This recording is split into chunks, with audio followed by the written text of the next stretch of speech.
Hello traders, Bank Nifty future 1 minute chart, July 7 Friday market 9:16 am.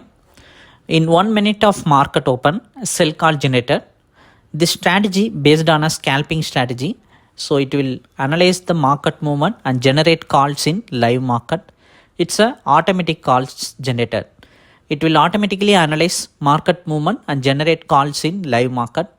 Like that, today in Friday market after 1 minute, sell call generated. So red color candle open.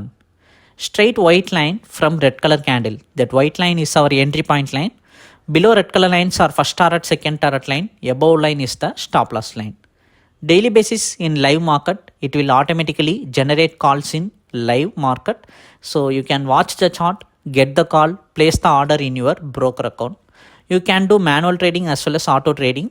Both are possible in this chart. For plan detail, for chart subscription detail, send me a hi message in WhatsApp. We'll provide you the plan detail. If you feel like it, you can subscribe for it also. After 10:45, first target range breakout, continuous bearish momentum. During this time, after 10:50, after 5 minutes, second target also breakout. Like this today, sell call generated and breakout all the target. To be exact, the first target is a 100-point target, second target is a 200-point target. So like this every day, it will automatically generate calls in live market. You can get the calls from this chart. For chart plan detail, send me a hi message in WhatsApp. We'll send you the plan details. Thank you.